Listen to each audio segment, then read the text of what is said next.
Bonjour cher réseau, au cours de cette nouvelle mini-capsule de la série 5 minutes de performance, je vous propose une introduction à l'excellence opérationnelle. On commence par comprendre le triangle de la performance. Toute entreprise qui vise la performance doit se référer à ce triangle qui se compose de trois piliers qui sont les objectifs, les ressources allouées pour l'atteinte de ces objectifs et les résultats. Ceci va donner naissance à trois indicateurs d'évaluation qui sont la pertinence, ou à quel niveau les ressources sont adaptées aux objectifs, l'efficacité, ou à quel niveau les résultats sont conformes aux objectifs, et l'efficience, ou à quel niveau les résultats obtenus sont faits avec le minimum de ressources. Partant de ce triangle de performance, on peut définir l'excellence opérationnelle en tant qu'un voyage permanent et infini qui commence par la mise en œuvre d'une stratégie de performance, passant par la concrétisation des objectifs à travers des résultats quantifiables, jusqu'à la mise en place d'une démarche de progrès continu. Ça confirme bien que l'excellence opérationnelle est un voyage continu et infini et pas une destination. Toute entreprise qui veut pratiquer de l'excellence opérationnelle doit maîtriser ce qu'on appelle les 4 P, qui sont le personnel, le process, le produit et les partenaires. On va les détailler un par un. On commence par le personnel. Le système de gestion de l'entreprise doit être créateur de leaders. Comme vous le constatez sur cette figure, toute entreprise doit faire épreuve ou doit présenter un chantier permanent de création et de fabrication ou construction de leaders. Si on prend en exemple cet organigramme, on va dire que le leadership doit apparaître en premier lieu chez la direction et doit se propager à tous les niveaux de hiérarchie pour avoir des leaders garants de la bonne application et de la bonne gestion de la performance. Les missions d'un leader sont de définir la vision et la stratégie.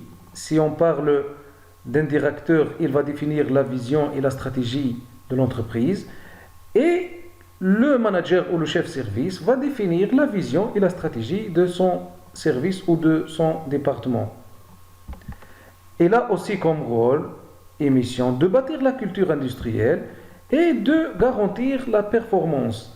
Les middle management, ça veut dire les superviseurs et les team leaders, sont aussi invités à remplir ces missions et ces rôles. Pour les collaborateurs, l'entreprise doit mettre en place une stratégie de montée en compétences à travers les formations et les workshops, une stratégie de communication pour faire sentir les gens qu'ils font partie intégrante de l'entreprise et une stratégie de motivation pour reconnaître les efforts fournis.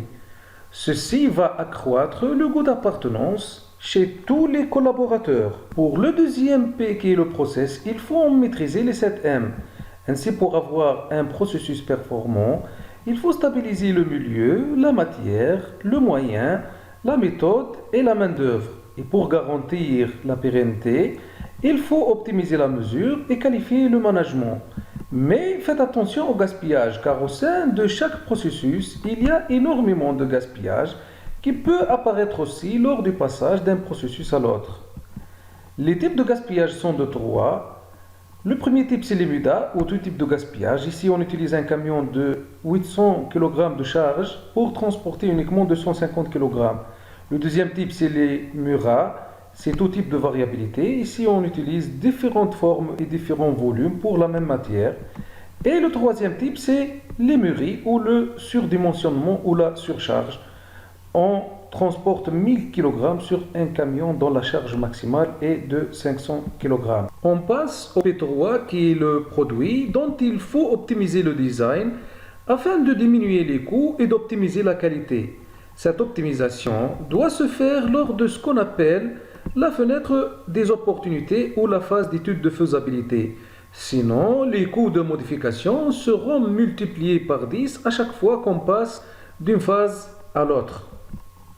Pour le P4 aux partenaires, ils sont nombreux et on va se limiter aux clients et fournisseurs dont la variabilité qu'ils vont présenter va impacter la performance de l'entreprise.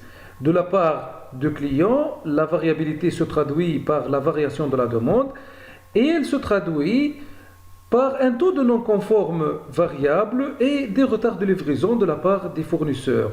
Pour faire face à ces variabilités, l'entreprise doit adopter ce qu'on appelle le lissage de la demande vis-à-vis au client pour lisser et niveler la production sur toutes les périodes de fabrication. On passe ici d'une demande non équilibrée ou déséquilibrée à une production équilibrée dans l'entreprise.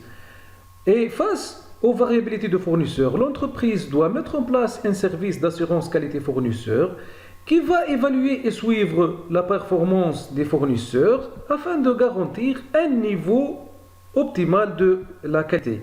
Ceci va nécessiter l'implication des clients et des fournisseurs dans la démarche de progrès de l'entreprise.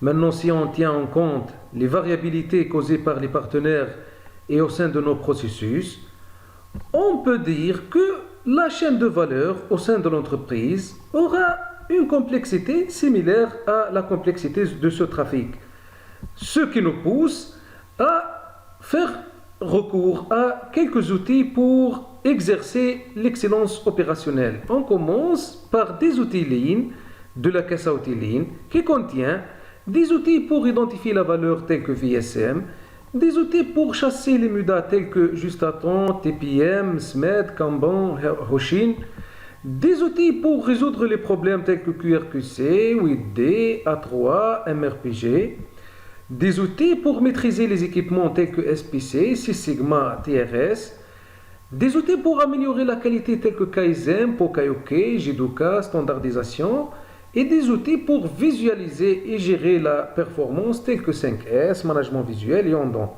Bien sûr, la liste n'est pas exhaustive et elle s'utilise selon le contexte spécifique de l'entreprise. Avec ces outils techniques, il faut faire recours aussi à des outils de management qui sont au nombre de 5 et qui contiennent le travail standardisé du leader, c'est la planification des tâches du staff d'encadrement pour bien gérer la performance. 2. Les réunions à travers lesquelles on va suivre les battements de notre production. 3. Le Gemba Walk, c'est les tournées dans l'usine pour vérifier le respect des standards. 4. Les audits pour déceler en permanence des pistes d'amélioration. Et 5. Tout type de reporting pour avoir une idée claire sur l'avancement des travaux et l'efficacité des résultats. Voilà, c'était une partie d'une formation qui traite aussi la feuille de route de l'excellence opérationnelle, les outils techniques de l'excellence opérationnelle, les outils de gestion de l'excellence opérationnelle, avec des workshops ciblés sur des cas concrets. Si vous êtes intéressé, la formation s'étale sur 3 jours et 18 heures, avec des études de cas et des simulations terrain et des cadeaux Excel fournis à la fin de la session.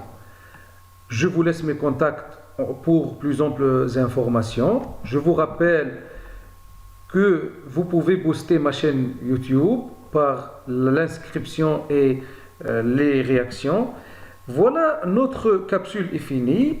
Au plaisir de partager avec vous d'autres retours d'expérience. Au revoir.